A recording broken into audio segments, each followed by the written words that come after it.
the hell did that came from? I don't know, but he's gonna need to bring out that kind of gameplay if he wants to make it hard on this man. He looked phenomenal in his opening best of 3 of the group against Rainer. It's the Polish Terran player representing Kaisi Spirit. Kaisi Gaming, this is Spirit.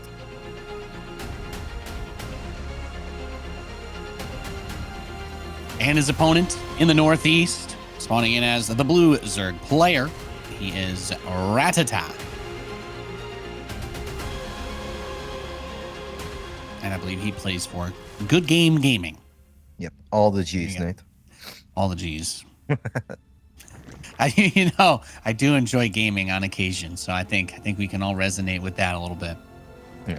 In the past, when I knew that Rattata was playing a lot and I thought he was actually very good and maybe even like the 5th best Zerg in Europe after the Big Four, I did always think that stylistically Spirit is a bit of a nightmare for him, because we all know that Spirit loves to sit back, loves to play the late game, and especially in a game where he feels that the early game or mid game wasn't perfect, he will gladly sit back, build all the bunkers, sensor towers, missile turrets, planetary fortresses, and build it up. And Rattata traditionally has always been a very aggro Zerg, so it's kind of that Zerg that's just running into an unbreakable Terran wave after wave. He knows that, obviously. If I know it, he knows it. So I'm just curious to see if there is a proper plan and if there is that belief for Rattata today that he can actually get the job done. Yeah, it's an interesting opportunity. How far out will Spirit go in the early game until we reach that point where he's kind of slowing things down, especially on this map with Data C, that 3rd base, very accessible. The 4th base also very, very accessible, easy to take. So if it does get to that long game phase, maybe you're stretching out towards the 5th, things can get a little tricky. But for Rattata, there's only going to be so many opportunities to try and get up in his face as the Reaper comes across the map. And well, you know me, Kev, I do enjoy knowing that Spirit is one of those guys who will throw out a cheeky battlecruiser rush every now and again as well. So I'd love to see that busted out in this series, but he's staying on his 1 gas as he gets his factory up, so probably leaning towards something like a 3cc build here and just get that economy going big time early on. Yeah, Spirit in general is just very safe in the beginning. Rainer tried to cheese him on Waterfall. That one did not work out at all. And if you go for one of these BC openings that you mentioned, you kind of force Rattata to just be defensive for a while. Unless Rattata blind counters it and he goes for a very early attack. But I feel like that's a gamble that you're not willing to take if you have 0-6 in the group. So I wouldn't even hate it, because it kind of forces out a longer game. And I think we all agree that the longer the game goes, the more likely it is that Spirit will come out on top. Rattata doesn't need to do it off like a weak economy, but he kind of needs to just get a monstrous lead for himself in the mid game, and then you can play that proper Zerg swarmy style that he enjoys. So I actually think a BC opening would be pretty smart, but I don't know if we'll see it. Yeah, it remains to be seen. He did go for that really fast 3rd command center inside of his main, and he's only just now started to mine the 2nd refinery. So when the starport finishes, he won't have enough to even build a fusion core or anything. I'm kind of assuming that he'll go straight into a Viking or a medevac to try and drop the Hellions, but we'll need to wait a little bit longer before it's anything else. It's actually going to be a Banshee, so it feels like more of the safety option in case something is coming his way. But as we can see, Rattata, he's just been macroing hard. He started up a Baneling nest, but he hasn't done much else. Just pumping out the drones, pushing the creep, and has just 3 Zerglings chilling in the natural in case these guys try to run by. There were some times where Rattata was quite fond of the Roach Ravager stuff in this matchup, but I think his real bread and butter is definitely just Muda, Ling, Bane, and crazy numbers, man. He is very good at making a few more units early on than you're supposed to, so he weakens his economy, but then while he gets an advantage with all these units he has out, he can suddenly explode and go from 60 all the way up to close to 90 workers, saturate 5-6 bases, and then just keep going for it while having some good upgrades behind it as well. But I think this is kind of the opening that we expected. Spirit, Hellion, Banshee, very safe, makes sense. If you feel like you're the better player in TVZ, I think you can always go for Hellion, Banshee each and every single time. And yeah, Rattata will know what to do against this. Just make sure that we can keep track of these Banshees. Don't do something stupid with our Queens, obviously. And then we should be able to ideally drop a Spire, because I think that's what he's going to go for.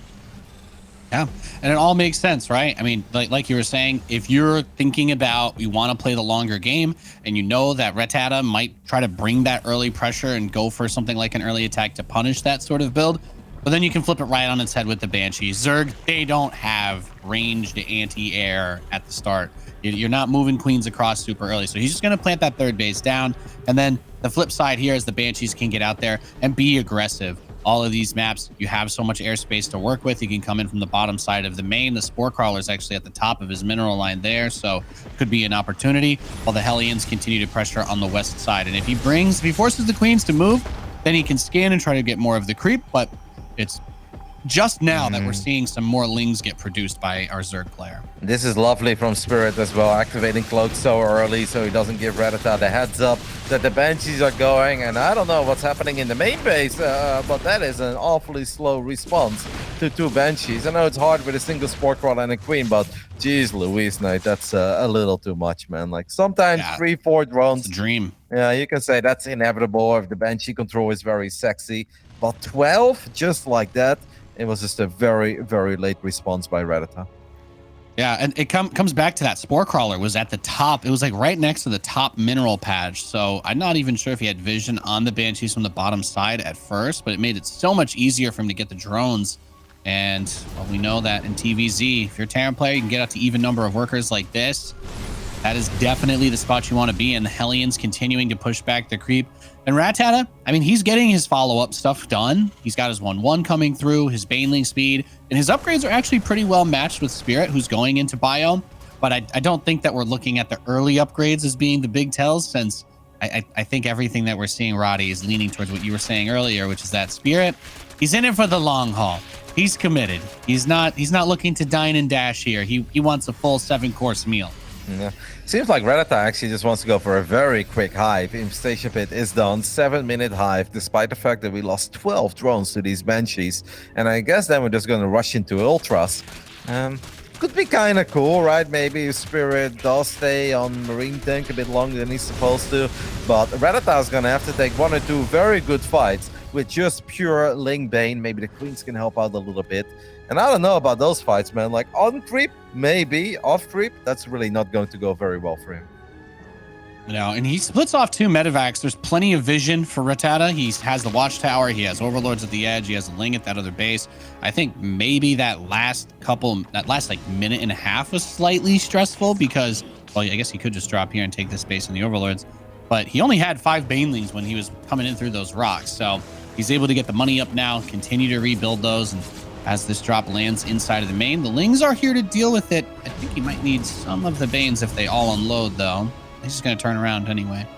Well, Rattata actually, way in advance, already sent a lot of units here. Now we kind of moved them back towards the left again, but I think we should be able to keep these hatchery alive. We've got more than enough Ling Bane to just deal with 60 Marines.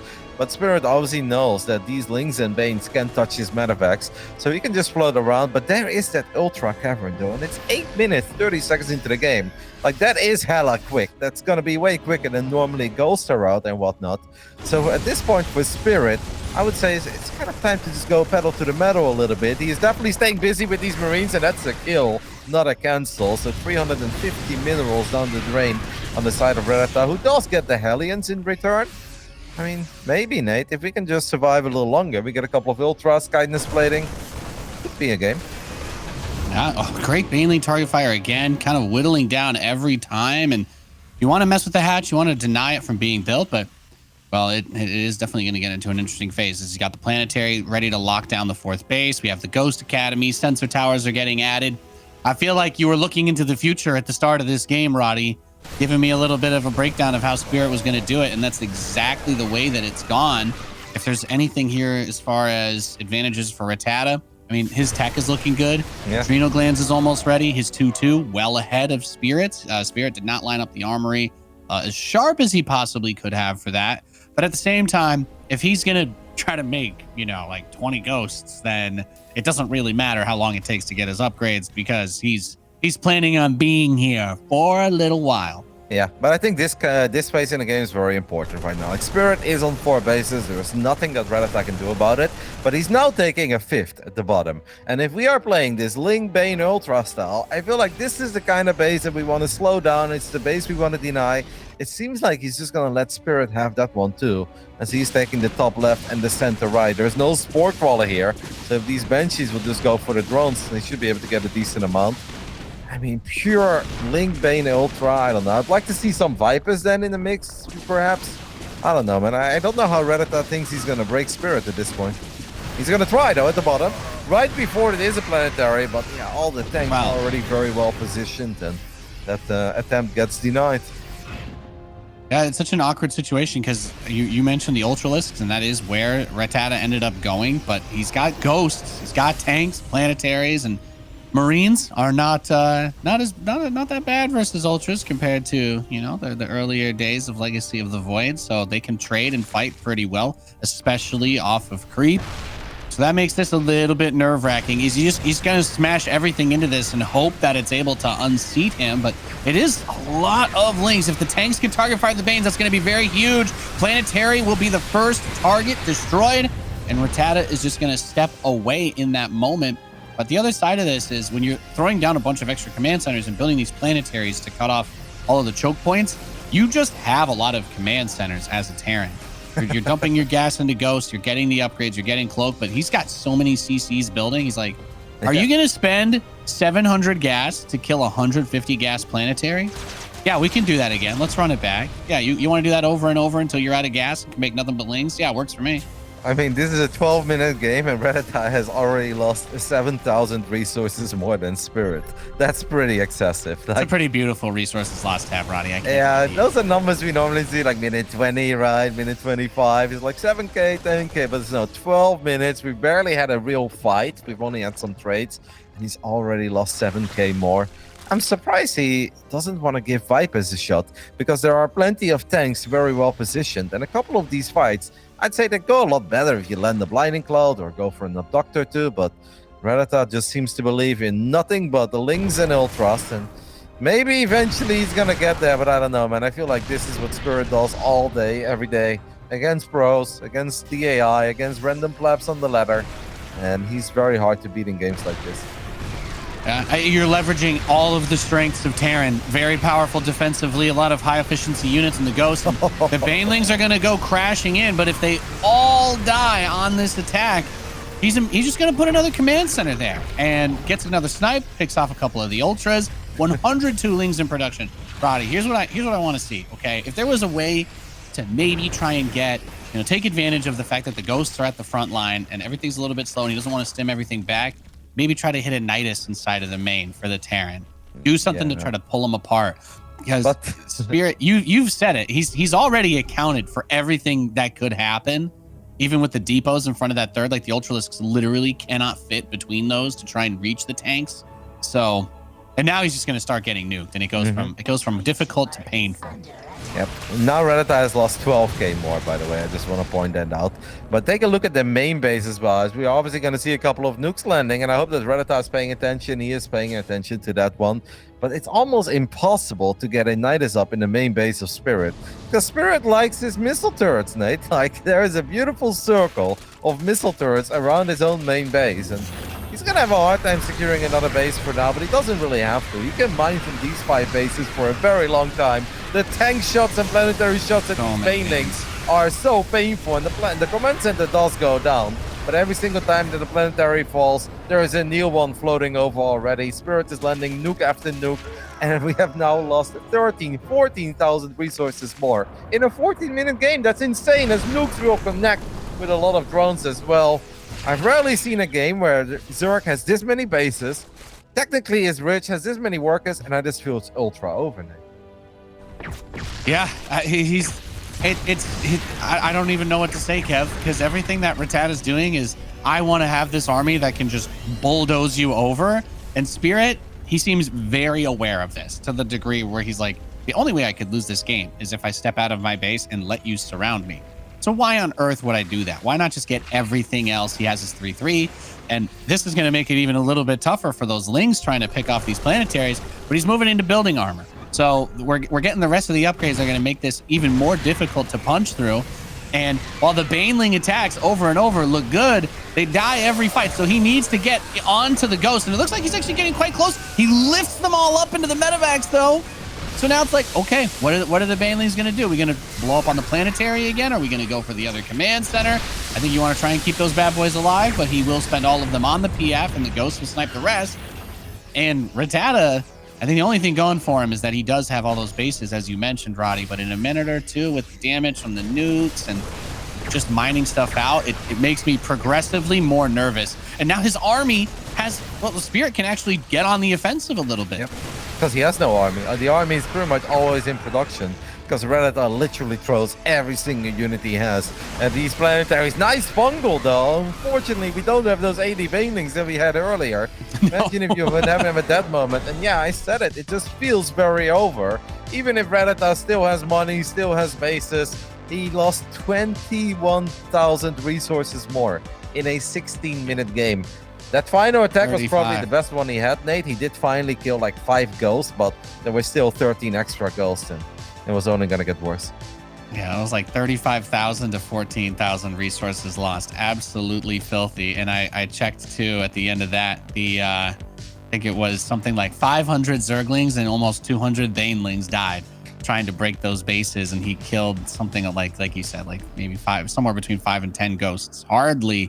Hardly got what he was looking for there. And that's what makes it tough. You know, if you can't find a way to pull him apart or bring that early pressure, and especially if he's not willing to try to get a Nidus, like see if there's a room somewhere, something, but just running headfirst into a guy that's got multiple planetaries and mass ghosts and tanks is always going to be a very difficult challenge. Yeah, because you also know that Spirit is not the kind of guy that like loses a base and it's like, oh no, like do I now attack or do I have another? No, he always has another command center. He's got 4 extra command centers. He doesn't even necessarily morph them into orbitals or planetaries at first because he's like, let's see what I need them for. And then he sees 80 Banelings coming. He's like, all right, gonna lose that one, but the next CC is literally already flying to take its spot. It's like, this is not really a delay in economy for Spirit at all. No, people just keep on going strong and obviously getting monstrous trades.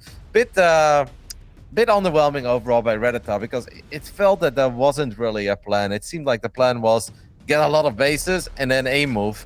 And that works against mediocre Terrans or Terrans that are not on your level. But Spirit is very good, especially in these kinds of games. And I would have loved to see indeed a little more. Try to get creative with Niduses, even if it's a long shot. But if we don't go Nidus, then at least let's start making spellcasters. And I know we saw 1 fungo in the end, but yeah, that was a fungo when the game was already literally over. Yeah, well, I mean, couldn't say it better myself.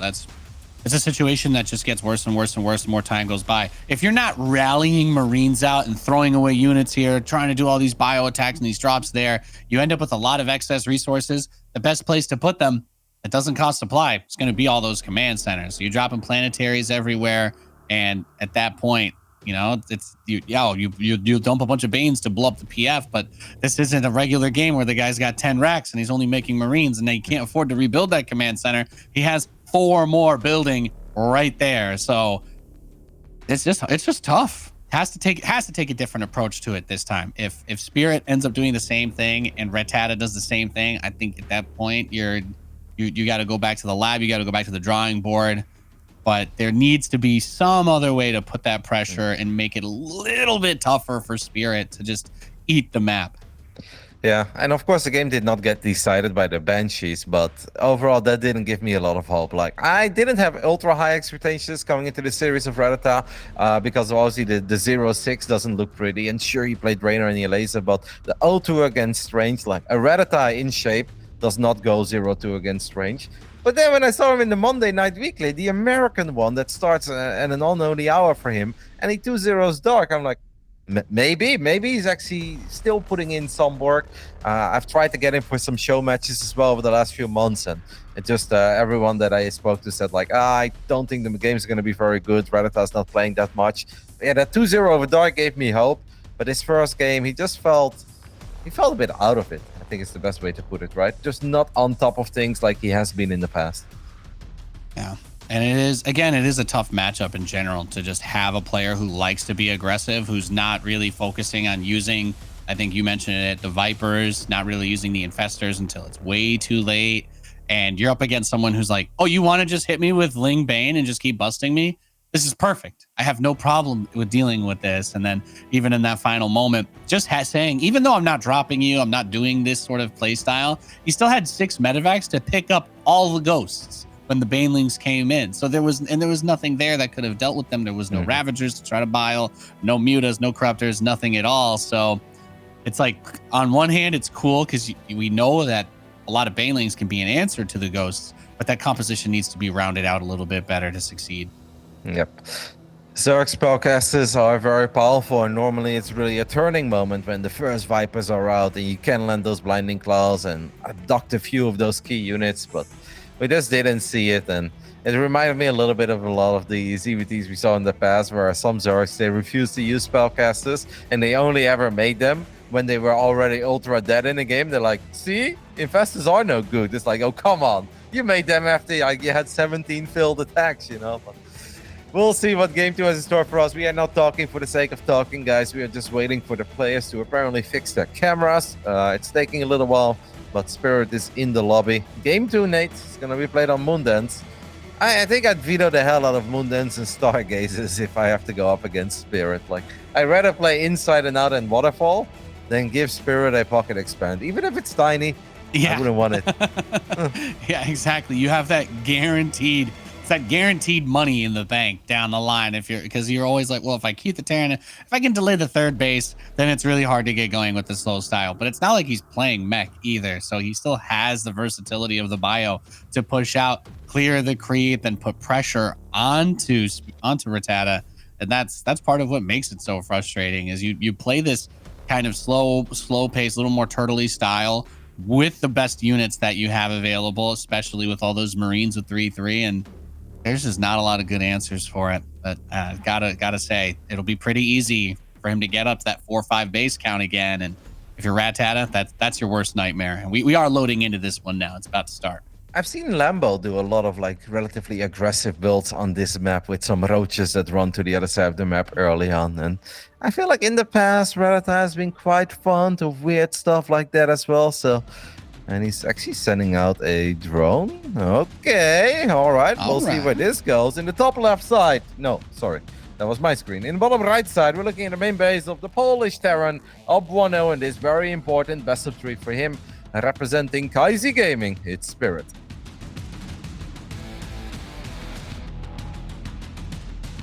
And his opponent in the top left, the blue Zerg player, representing Good Game Gaming, he is Rattata. Well, we were wondering, why would you want to play Moondance against Spirit? Apparently, Nate, there it is. This is. And Spirit is actually going to go command center first, isn't he? Oh. Proxy hatch against CC first. Is there hope for the Russians, Zerg? I don't know, Kev. It's gonna look pretty weird. I was going to say you bring up Lambo and his roaches, and I think that's a fantastic idea because if there is a weakness for Terran on this map, it's that you don't have that ramp directly into the natural. So there's no just kind of hold the high ground. If you get hit with something like those early roaches or the queens, ravagers, what have you, you don't need to have an overlord at risk to spot that front wall. So you can put on as much pressure as you're willing to invest in. And the double gas being taken in the main for Rattata is suggesting to me that is what we're going to see. A roach swarm, most likely. There it is. And that's, look, I don't think you can ask for too much better than that. And the reason why I say that specifically in this game is Spirit did not do the standard CC first into 2 racks, which is very common for a lot of biotype builds. He kind of wants to be greedy here and go straight to his factory. So he's taking the double gas. He's going to have 1 barracks of Marine production. And if he builds a Reaper, it'll be even slower because that's not going to help versus roaches or ravagers. And he still doesn't even know about it. So the odds of him immediately building a bunker, to me, little bit low. But can we agree? I guess we'll find out. That if this does not work for Rattata, we should never, ever do this again, because this has to be the best scenario of all times. CC first, low ground, no ramp, no scout, Reaper into factory. I mean, if it doesn't work now, it's never going to work. The key here for Spirit is obviously just try to buy as much time as possible, and maybe we get like one Cyclone out to be annoying and try to micro, and then we go into a tank. But Rattata just needs to go, go, go, go, go. Every second that he waits, there's going to be more and more HP on that factory, and that factory could potentially get some units out. Spirit now knows that he is in all sorts of trouble, and I guess we're going to work on that reactor. So do we go Cyclone or do we go tank here, Nate? It's going to take a really long time to get a tank out.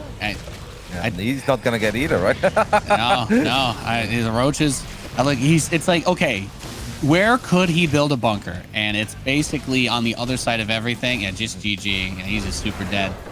There's not really anything there. So, all right. I think we see it. I think we get it now. I think we like that. I totally botched my camera real quick. 1 second. But, yeah, that's just one of those unbelievably ridiculous scenarios that we joke about, and it finally happens. But, kudos to you, Rattata.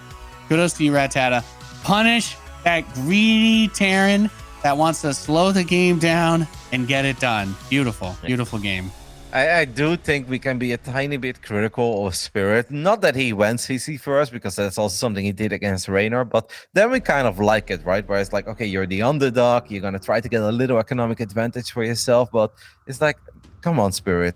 Like, you're the favorite here. Believe in yourself. You've been playing well. Your opponent looked definitely a bit shaky in that first game. Why are we taking these kinds of risks that you can justify against Serral, Raynor, Dark, or Rogue? But why is he doing this in game 2 against Rattata on Moondance? Out of all the maps, Nate, why are we doing this stuff on Moondance? Yeah. And there's so many things about that map that are great for a long game. But to be extra greedy there when the other side of it is that early pressure is good for a couple of different reasons, it's just a little bit too much, Like, I like SCV scouting against Zerg. I think that's a great thing to do. It will hit before even if you don't go command center first, you can still see these types of attacks before there are roaches, because you don't see that there's a natural, and you should immediately know, okay, well, I'm probably getting proxied. So even if it's not defending that natural expansion, just get the bunker started a little bit earlier, because he's going to just focus the add-ons down. And I think that was the perfect response there from Rattata. So that should give him a little bit of confidence. We're going to move to inside and out for game 3. Yeah, obviously not a bad map for Terran, and I can't imagine a world where Spirit is going to go CC first again. Even on this map, there is at least that ramp into the natural, so you could maybe just fight a bit more. But I just think certain risks you only take if it's necessary. If you feel like, okay, I really need to throw this stuff in there to be competitive in this series.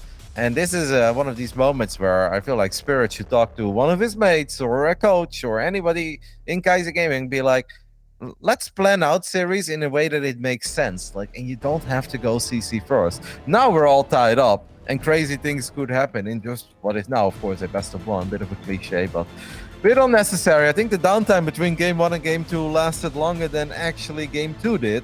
Let's see if that's going to shake up this man in game 3, or if he's just going to play solid, turtle up, and bring it into the late game. This is the Polish Terran player representing Kaiser Gaming, Spirit.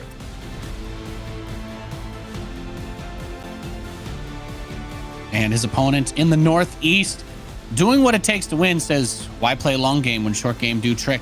He is Rattata. Good game gaming, and I could not agree with you more, Kev. If you win that first game, and it, like, yes, it looked clean, had the huge resources lost advantage, everything about it is awesome, but it's that dynamic nature of StarCraft and how volatile it can be, that it's like, okay, well, I'm up 1-0. I did the turtle strategy.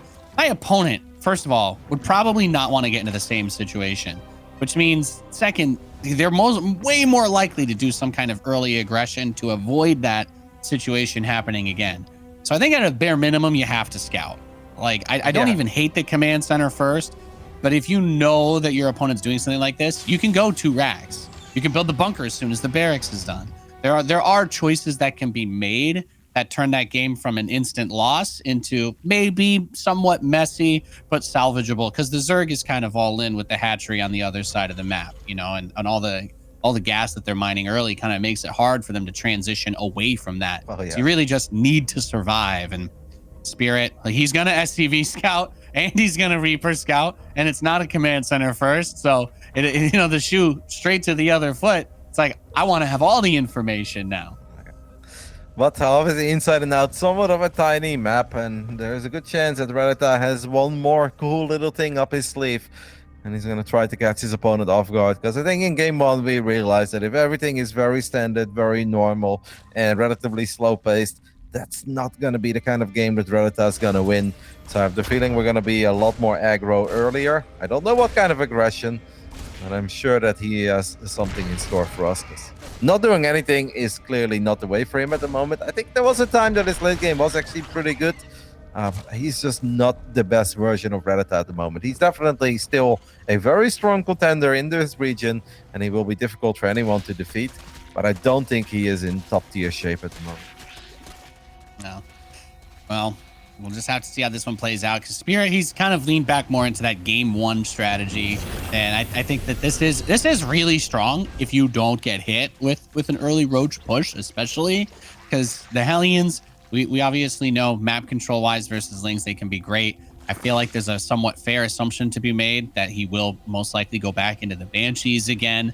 So it goes from the very respectful, I think I can play better, I'm going to do the play better strategy, to I'm going to be really greedy, gets punished for it immediately, and then kind of right back into that more respectful strategy where, yes, if he plays this as well as he did that first game, he'll probably win, but he won't be able to win quickly.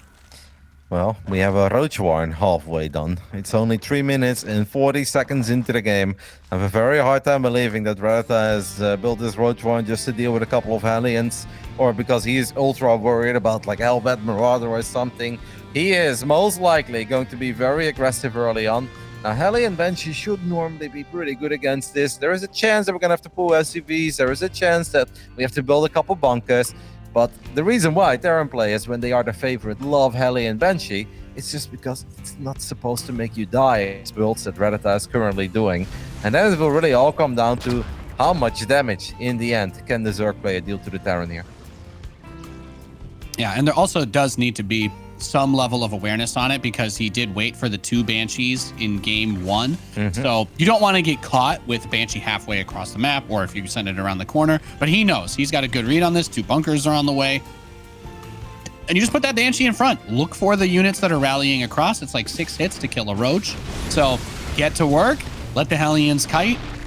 Don't let the Roaches trade themselves for your workers. Getting them in the middle of the map here is huge, and this turns into a phenomenal start for Spirit, because he's already being greedy and he's already getting away with it. But now if you're Rattata, you cannot apply basically any pressure for a long time if you're going to just switch full gears into droning and macroing and upgrading. This is the power of this build, right? Hellions are just so damn good against the Lynx, and then if you just have one Banshee out, the DPS of Banshees is high, and you can just start going to town on these Roaches. The Roaches that are still slow, of course, because there was no overseer or no lair yet, as Rattata attempted a surround there. That could have been kind of cool for him, just to get some more freedom out on the map, make it a bit harder for Spirit to saturate 3 bases.